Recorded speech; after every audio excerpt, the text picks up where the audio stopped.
Hello everyone, my name is Jen and welcome to the Book Refuge.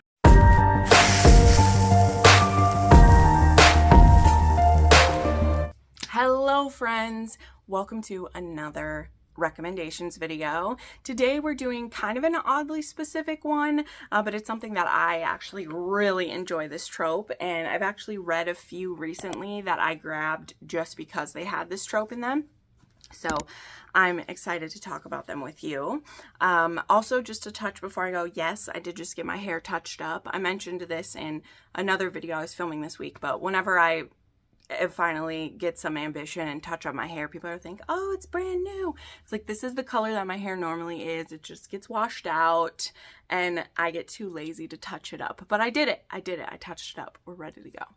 So let's dive into these recommendations, which are for a woman on the run. What does that mean? Well, it's literally what it sounds like, a woman who's on the run from either a bad situation, from a parent, from a partner who has either abused them or is cruel, and she ends up in the arms of a dashing hero, sometimes just as gallant as he would appear, and sometimes he maybe has a little bit of a tarnish around his halo, which is just fine. We love a rugged man in all of his ways. So the one thing I'm not including in this, though, I do want to say, I'm not doing runaway brides. That will actually be a different video I'm doing eventually, because a lot of reasons for running away from a wedding isn't necessarily because the person is abusive or bad. Maybe there are other reasons, they got cold feet or something.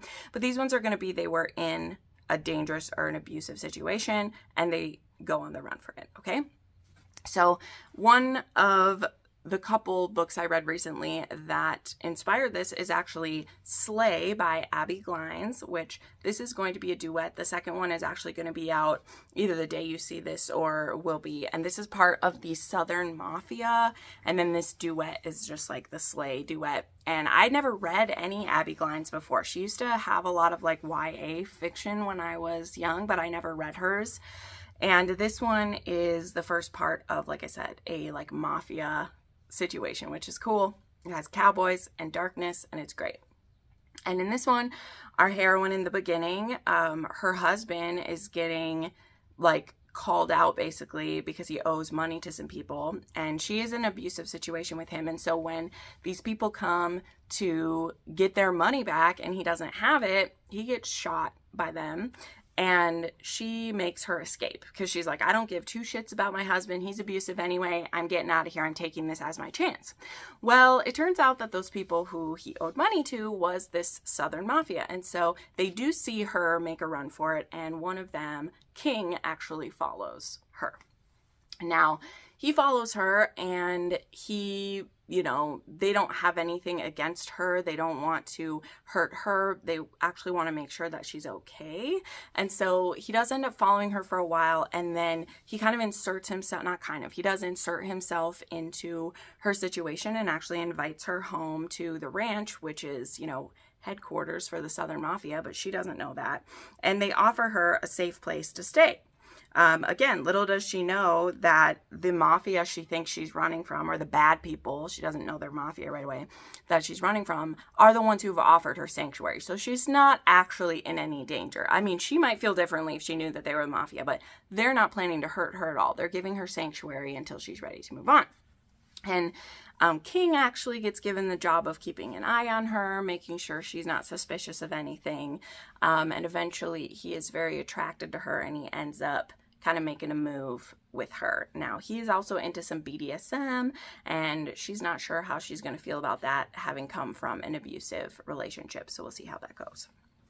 But I enjoyed this one quite a bit, and I have the arc for that second one, and hopefully I'll be able to read that really soon. But this was good. The other one that inspired this video is Alive and Wells by Bailey Hanna. This book was so good. The second book in this series actually comes out later this month as well. But this one is about Cicely, who is on the run from an abusive husband. That is also what's happening. So she goes on the run and she wants to get a divorce from him. but she needs to get away. And so she's actually been in contact with this woman via like some secret message boards, and she has been planning to run. Now her husband ends up making a attack on her, and instead of waiting and being able to leave in like her own fashion, she basically has to run with nothing but her car. She doesn't have any clothes. She's in her pajamas. She doesn't have her phone because he broke it. She is literally screwed. And so she knows vaguely where she's going and how she's supposed to, like, who she's meeting up with, but she doesn't know how to get there. And so without her phone too, she doesn't know how to contact this woman. So she ends up being able to like find some helping hands who point her in the right direction, point her towards the Wells Ranch. And when she gets there, she is offered a place to stay and a job, kind of helping like cook and clean for the ranch hands. Now this ranch is actually owned by Austin Wells. Him and his brothers run this place. His mother had died and left it to him. His father, he considers like a bum and like a betrayer because he didn't stick around when the mother died. And he doesn't want this woman on his ranch because she seems like a soft city slicker. He doesn't think she'll last long and he doesn't want her there. Now, he doesn't know why she's there. That was not shared with him at the beginning. So he just thinks that one of the elderly ladies who like helps run the cooking and cleaning hired the city slicker. And he's like, why did you bring this woman here? And she's like, you said I could hire whoever I want. And he's like, okay, fine. But he is kind of trying to scare her away in the beginning.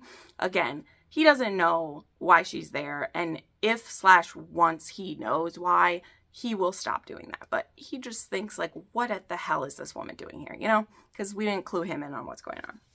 But this is a slow burn between the two of them and seeing if she's able to trust someone again. Also, how is she going to get a divorce from her psychotic, you know, hopefully soon to be ex-husband, who he has lots of money. He has a big reach. And he, you know, she also has people in her life who aren't keeping her as secret as they should. And so it could put her in a very dangerous position. But she is in the best place that she could be, at the Wells Ranch. So highly, highly recommend this book. And I didn't say this, but all the books that I'm mentioning will be down below with a link to their Amazon, either so you can put it in your Kindle Unlimited, or if you want to purchase a copy, it does support the channel. If you do that, you'd be surprised. The books that everybody buys, it really does add up to help. But also, I love this cover. The next one, Seeing Red, is going to be I think it's a Not His Baby is the next one. So excited for that one. Okay, then we have Into the Storm by Melanie Moreland. This is actually, I believe, one of Melanie's first books. I read this book after I read her the Reynolds Restoration series, so really liked it. But this one is a bit different than some of her other stuff, so it might feel a little different. The audiobook is good for this, and this one is about this woman who she's on the run from her abusive husband, and she ends up in an accident during a snowstorm at the end of this guy's driveway. Now, this particular man, he is a reclusive author. He actually has agoraphobia. He really doesn't go anywhere past his land. Like, the furthest he goes is the end of his driveway. And during the storm, he's out getting some stuff ready, and he sees this woman. And so he brings her inside, and very quickly he realizes this woman has been traumatized. Like, he is trying to warm her up and make sure he's okay. And he sees literally, like, I can't show you this, like on her ribs, a boot print. So he knows this woman has been mistreated. Now, when she wakes up, the woman doesn't remember who she is. So yes, this is an amnesia romance as well. She doesn't know whether he's the one who abused her or not. Really, the only way he's able to prove it, because he's like, you're right, there's no way for me to show, but he proves that, like, his foot is bigger than the foot that kicked her. Like, that's, like, all that he has. And also, she does just feel safe with him. So she is for sure at least stuck through the snowstorm, and we'll see if maybe she even wants to stay longer than that with him. We'll see what happens for them. But this was a really powerful story. Again, it is very different from some of her other stuff, so you might not be, you know, in the groove with it the way you are with some of her other things. But I really enjoyed this one quite a lot. Then we have Soft Flannel Hank by Eliza MacArthur. When I was putting together this list, I was like, oh my gosh, that totally happens in this one. I didn't even think about it. The next book in that series actually just came out too, Till the Seas Run Dry. But Soft Flannel Hank is about a witch and a human ex-police officer. This is a bit of Twilight fan fiction, as it is said, so keep that in mind when you're reading it. It's very fun. But we have Hank, who is said ex-police officer, and he is aware that there are paranormal things in the world. I won't go into all the details, but he does know that some paranormal things exist. And then we have this witch who ends up in town, and I forgot what her name is. I apologize. And she's on the run from a vampire who she knows some information she shouldn't know, and he is on his way to like find her. And so she's been on the run trying to escape this guy for all this time, and she's ended up in this town, and her and Hank actually have a one-night stand near the beginning of this book, and he just wants to protect her and keep her safe. But at the end of the day, like, he is only a human man, and she has supernatural things coming for her. So they definitely have a lot stacked against them. This was a very angsty, pining romance. Hank has a lot of damage. He is a, like, he's definitely got dad bod. He is big, and, or like, he's tall, and he's got a softer middle, and he's just a big warm hug, okay? Soft Flannel Hank is like everything his name describes, like he is. But I really enjoyed this. I understand why so many people loved it so much. The heroine was a bit annoying to me, but she was also on the run and doesn't know what to do. So I give her a little bit of leeway. I'll give her a little bit. Okay? Then we have Montana Sanctuary by Josie Jade and Janie Crouch. I think I did that right. Josie Jade and Janie Crouch, yes. And this is the first book in Resting Warrior Ranch, which is a series that I read last year, and I really enjoyed it. It's a very soft, well, not super soft, because it does have romantic suspense, but it's like quick reads. The audiobooks are on AnyPlay, and they're very enjoyable. And the first one is about this woman on the run from her ex-fiance, who is a billionaire. He is sadistic. He is cruel. He has tortured her before, and she is on the run. And every time she stops in a town, uses a new name, thinks she's safe, he finds her and starts tormenting her by, you know, sending her gifts to that place, letting her know that he's found her, and then she'll have to go on the run again. And it's very hard for her. Well, this time she's ended up in this small town, and she sees a hiring a job post on this one bulletin board. Can't talk. And it's at Resting Warrior Ranch. And so she drives out there to apply for the job. It turns out that that is an old post.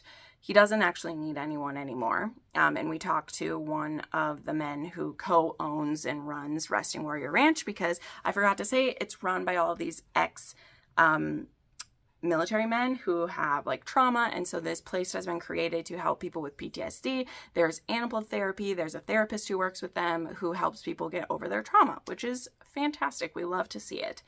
And he can tell that something's up with this woman, and so he wants her to feel safe. So he's like, I will offer her a place to live, but let me see if I can find you a job in town. And so he finds her a job at this like bakery and coffee shop in town, and helps her have a safe place to stay. For how long she'll be safe, we'll have to see. But I enjoyed this series. It was a really quick binge, and there's a new series that these authors have started together that I want to get into, but I'm waiting for more of the books to come out because I want to binge those as well, like I did with this one. Okay, next up, we actually have Beneath the Burn by Pam Godwin. So this is one I don't get to talk about enough. It's actually one of only like 3 Pam Godwins I don't own yet. I don't own a physical copy of this one, but I have read it and I really like it a lot. And this one is about this woman who is on the run from, like, she basically was in like a domestic like slave situation, and she got away. And she's become like, I believe she's a tattoo artist. Is that what she does? I can't remember, but our hero is a rock star, and these two like meet each other when he's not a rock star yet. He's just a guy in a band, and they meet and they have this, like, they don't even, I think, sleep together, but they have this amazing connection, and he goes back and wants to see her again, and she's had to go on the run again. Now, it's been many years later, he has become, as I said, the rock star, and he's never forgotten about this woman that he wanted to see again, that he was so inspired by. And he ends up running into her again, and he's a totally different man than he was before. He's been through a lot through drugs, and just his head is not in a good place. And he finds her, and he doesn't want to let her go. He does not want to let her go. Well, the thing is, though, it is very risky for her to be with someone who's in the public eye, because this man who's after her, that makes it easier for him to find her if she's going to end up at paparazzi photos and be going to, you know, concerts and stuff like that. So for them to be together could be really a risky thing. This is still Pam Godwin. This is very dark, so keep that in mind. All right, then we have The Master by Cressley Cole, which I do actually own this one, but again, it's at like the bottom of a stack, and so I didn't grab it. But this one is book 2 in her like Mafia type series that she has. And in this one, we have a woman who she has had to go on the run because of some connections to, I believe it's to like a gang or some killers or something, but she's basically like undercover, and she needs to do some work where she doesn't have to be like a register. And so she ends up doing some part-time like escort work, and she ends up taking this job and going to see our hero, who is a mafia boss, and they are super attracted to each other, and they have this like one night stand. But then he, like, they don't like use protection or something. I can't remember like how or why it happened, but it kind of was like his fault that they didn't use protection. But then when he finds that out, he thinks that she's trying to trap him or like do something. So he actually like locks her up in his penthouse and wants to keep her. And he's going to force her to have birth control and keep her for himself. So this one is totally wild. Like, this guy is so wild. But she ends up deciding that, you know what, I like some of the kinky sex that this guy is doing to me. One that includes a chastity cage at one point, just saying. And yeah, she enjoyed, and she's like, also, what is a safer place for me to be from my enemy than locked in this penthouse where I'm having to have sex with a super hot guy? I don't care. So it just, she ends up, instead of seeing herself fully as a prisoner, which like she kind of is for this time, she ends up being like, he's going to feed me, he's going to take care of me, he's going to give me good sex, like, let's just roll with it, which I just think is a very interesting, like, way to go. So good for her to take what she will out of it. Okay, then we have Outnumbered by Shay Savage. So this one is fascinating. And this one also involves a woman who kind of forgets a bit of herself. But this one does involve some interesting mind games. There's a reason why it's called Outnumbered. We'll just say that. But we have our hero, Bishop, who is a recluse. He lives in a mountain home, like, on his own. He stays excluded, and he comes across this woman who's been in an accident and brings her home, and she is on the run from someone. And first she says her name is Siri, and then later she says her name is something else, but it doesn't appear that she knows that she said that. So there's that, but there's definitely someone that she's hiding from. There are things that Bishop is also hiding from as well. Like, why does he live as this recluse all alone, and what is he hiding from? So very interesting dynamics between the two of them, for sure. This was one of the most unique stories that I'd read. Shay Savage, if nothing else, that woman is good at writing some very unique situations. All right, then we have Eyes of Silver, Eyes of Gold by Ellen O'Connell. Yes, this is the beautiful cover that my friend Mel made for me as a gift. The original cover of this is not quite this pretty, for sure. But this one is really starts with a woman on the run in the beginning. It just starts that way and then becomes something else. But as I've shared, like this one, we have Annie Wells, who is trying to run away from a forced marriage her dad's trying to push her into, and she ends up at Cord Bennett's home. And they actually knew each other from school when they were young, and he's considered a bit of an outcast. He is actually half Native American, and so he's considered a pariah and not treated well by either his own half siblings nor the town. He's seen as very suspicious and like not treated well at all. He just raises and trains his horses and stays out of it. And Annie ends up staying in his barn overnight, and he's like, I'm going to help get you out of town. Well, in the time it takes for them, like she's going to spend the night there and be safe, her father and a posse catches up to them, beats the living hell out of both of them, forces them into a marriage, which they assume Cord is going to die from their wounds. So it's this like mock marriage that they put her through. It's stupid. It's awful. And then they leave her there. And so Annie, who herself is very injured, Cord, who is super injured, she feels horribly guilty that all she was doing is trying to get out of town, and now she sucked this man in with her. She goes about trying to care for him, even though everyone is against them. These two have each other, and I think it's a very powerful story. I love Cord and Annie so much. This is a very emotional romance, and they may make you want to shake their heads together, but Eyes of Silver, Eyes of Gold is a very powerful book.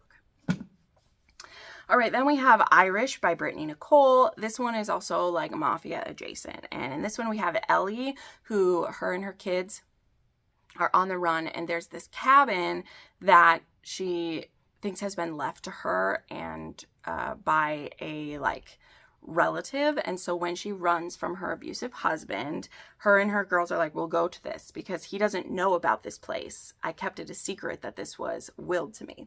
But when she shows up there, there's actually someone from her past who's living there. And his name is Frank, and they actually knew each other many years ago before she married the horrible man that she was with. And he says, this place belongs to me. I don't know what you're doing here. And she's like, well, I have nowhere else to go, me and my daughters, so we're staying here. So now it becomes a forced proximity, and they both are trying to figure out why they're there. She believed that Frank was dead, actually, and so she is twice as surprised to see that he's there. But this was really good. This was one that I had never read of Brittany Nicole before, but this, I guess, connects with some of her other series she has. And I actually listened to an advanced reader copy or advanced listener copy of this one, and I thought it was really interesting. So highly recommend. And then the last one I want to mention is another historical. This is To Beguile a Beast by Elizabeth Hoyt. So this is book, I think, 3 in the... I can't remember this series name, but I read this one like first in the series, so you could too. But this is a lot of people's like favorite one in the series for sure. But this one is about this woman named Helen, who she was actually a wealthy man's mistress, and she has 2 kids that are hers and his. And he was very awful to her. He would use her kids against her because even though she's a mistress and not married to this man, he could take her kids away at any time. And so when she's trying to get away from this abusive man, there is someone who knows about her. This woman actually gives her a tip to help her get out of town. And so she takes it, and she ends up going to Alistair's house. Now, Alistair is a recluse. He was injured in, I can't remember which war, but like, it wasn't the Revolutionary War, but he was a like, map maker and historian and illustrator, like all these things. And so he was traveling with groups in America, and he ended up being like in this he was attacked and he was beaten, and like he's left like partially crippled and blind and all these things. So he's a beast living in his home, and very little people look after him. And so Helen, like I said, she'd gotten a tip about going to this place. And it was like, just show up and refuse to leave. And so that's what Helen does. Her and her kids show up, and she's like, I'm going to get your house in order. And he's like, I don't want you, go. And she's like, no, I'm going to stay. And he's like, no, go. And she's like, no, I'm going to stay. And so she just like refuses to leave and makes herself essential to his home. But also she is hiding from her lover, who had been kind of forcing her to, you know, never leave him because of the power that he had over her for all of these years. So, yeah. But anyway, those are some romances that have women on the run. Let me know some of your favorites. Like I said, I just have a real soft spot for these type of romances. So I've read quite a few of them, but let me know some of your favorites. Again, I have links to all these books down below if you'd like to purchase it. Also, to help the channel, if you are able to support me in no other way than hitting the like button and leaving a comment down below, that helps. I promise it does. If you're more interested in a monetary support of the channel, I have my Patreon and my channel memberships, all of which helps keep me going. Thank you so much for watching, friends, and we'll see you next time.